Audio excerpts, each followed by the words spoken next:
आं एक्स N D बि वेलफेयारनि आफादगिरि रुजिग्रा मोसाहारि आरो आंजों लोगोसे गाहाय नेहाथारि दिलरन्जन नार्जारि, लोगोसेयै लेङाइ आफादगिरि बेनिल औवारि आरो जोंनि सेन्ट्रेल टीमनिनो एक्स एन डि बि वेलफेयार एस'सिएशननि जोंहा सोद्रोमा माथुराम ब्रह्म आरो लोगोसे सयन औवारि, जों गासै साबा दिनैहाय बे भारतनि राजथावनि हम मिनिस्ट्रिनि नर्थ इस्ट जननि एडभाइजार जों एके मिश्रखौ लोगो हमनानै जोङो एक्स एन डि बि वेलफेयार एस'सिएशन हिसाबै एक्स एन डि बि रिलेटेड माखासे इस्युसफोर जोंहा थालांनाय दं, बेखौ जोङो गोसोखां बिलाइ जोङो होफैदों आरो बेयाव गोसोखां बिलाइयाव जोङो एक्स एन डि बि हिसाबै थांनाय 2020 मायथाइनि 27 जानुवारियाव जि बिटिआर एकर्ड जालांबाय, बे एकर्डनि दफा मथे आर्टिकेल 9.2 आरो लोगोसे 9.4 आरो 10.2 बे मोनथाम पइन्टनि सायाव जोङो गोसोखां बिलाइ होदों आरो बे पइन्टनि सायाव जोङो डिटेल्सै जोङो रायलायदों आरो जिहेतु जोङो पिस एकर्ड जानायनि उनाव दिनैसिमहालागै जेसेबांखिनि एक्स एन डि बि नि सायाव केसफोर नन हाइनेस आरो हाइनेस केसफोर दं, बिनि सायाव जोङो ब्रिफिं होनानै जों रायलायदों आरो लोगोसेयै सिगनेटरि जोंनि फाउन्डिं प्रेसिडेन्ट रन्जन दैमारि बिथाङा दिनैसिमहालागै माने सिबिआइनि केसाव कनभिक्ट जानानै दं आरो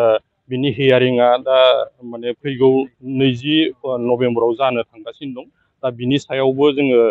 बिथांनो जोङो फोरमायना होदोंमोन आरो बे फोरमायनाय लोगो लोगो बिथाङा खुब गुरुत्त' सहकारे बुंदों जे बे केसखौ आङो टेकेल खालामगोन, आङो सावरायगोन आरो सरकारनिसिम आङो बेखौ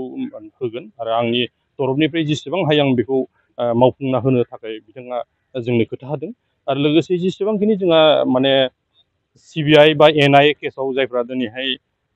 हाइनेस बा न' हाइनेसफोर केसफोर जानानै दङ बा दिनैहाय हियारिं जाबाय थायो, सामन जाबाय थायो, मालाबा इनकुइरि बिदि फैबाय थायो, बिनि सायावबो जोङो डिटेल्सै बिथांनो जों फोरमायना होदों आरो जोङो बेखौ खावलायदों जे जिहेतु जोंनि पिस एकर्ड जानाया बिटिआर एकर्ड जानाया बोसोरब्रै जाबाय आरो बे बोसोरब्रैयाव जेसेबांखिनि जोङो एक्स एन डि बि हिसाबै जेसेबांखिनि मावथिफोर दंमोन आरो बिथांमोना दिनैहाय ससियेल लाइफ इन्जयमेन्ट खालामहैबाय, सामाजिक जिबन थांबाय, गणतान्त्रिक भाबे जेरैबायदि मावनांगौ बेबायदि माने रायजो राजाजों ससाइटिजों गोरोबनानै खामानि मावबाय, दिनैसिमहालागै 4 बोसोराव जेबो माने बेबायदि अघटन जायाखै आरो बेखौ नोजोर होनानै जोङो सरकारनो जों खावलायदों, बिथांनि थ्रुयै जों खावलायदों जे जोंनि जेसेबांखिनि केसफोर दं बेखौ माने जेनेरेल एमनेस्टि होनांगौ होननानै जोङो खावलायनाय जादों आरो बेखौ बिथाङा खुब गुरुत्त' सहकारे लादों आरो बे साननैसोनि उनावहाय बिथाङा बेखौ सरकारनिसिमहालागै होनानै जेसेबांखिनि जोंनो एक्स एन डि बि नि जेसेबांखिनि मावनो गोनां खामानिफोर दं बेखौ बिथाङा मावनानै होगोन बा माने सरकारनिसिम अबगत खालामगोन होननानै बिथाङा जोंनो खोथा होदों। माब्लाबा माब्लाबा जों नुनो मोनो एक्स एन डि बि फरामनि मोनसे दोलोआ आलादा ओमफ्राय नोंथांमोना आलादा रायलायनायखौ जों नुनो मोनो। माबायदि बिनि बेलायावहाय केसनि बेलायाव माबायदि आवगायनानै बेखौ सोरबा जोंबो मिथिगौ जे एक्स एन डि बि इउनाइटेड फराम हिसाबै मोनसे संगठन दं आरो बिथांमोनाबो खुब सम्भब बेखौ लानानै मावदों जानो हागौ आरो बिथांमोनहा बेसेबांखिनि मावदों मावा जों बेखौ जों जेबो मिथिया दिनैसिमहालागै, खिन्थु जों जिहेतु स्टार्टिंनिफ्रायनो 2005निफ्रायनो जों एक्स एन डि बि हिसाबै बा सिजफायाराव थानाय हिसाबै जों गावनो जरित' दं। ओंखायनो जेसेबांखिनि जोङो दा एक्स एन डि बि हिसाबै माने जेसेबां जोङो माने इस्टाब्लिस जानांगौमोन बा जोङो ससाइटियाव जेसेबांखिनि जोङो पिसफुल लाइफ इन्जयमेन्ट खालामनांगौ, बेखिनियाव जोंहा सम सम माने एक्स एन डि बि निफ्राय मावनो गोनां खामानिफोर बे एसोसिएसनफ्रा बा इउनाइटेड फरामा दङमोन, नाथाय बिथांमोनखौ जोङो जेसेबांखिनि मावनांगौ बिदिखौ जों नुयैखाय लास्टलि जोङो दिनै बे एक्स एन डि बि वेलफेयार एसोसिएसनखौ जोङो गठन खालामनानै जों दिनै जेसेबांखिनि थाबोनाय एन डि बि नि आद्रा थानाय जायफोर इस्युसफोर दं जों बेखौ मावफुंनो थाखायनो जों दिनै बेखौ बिबान लानो गोनां जादों। बिथांमोननि बे आर'जलाइ होनायाव बबे बबे बुस्थुआ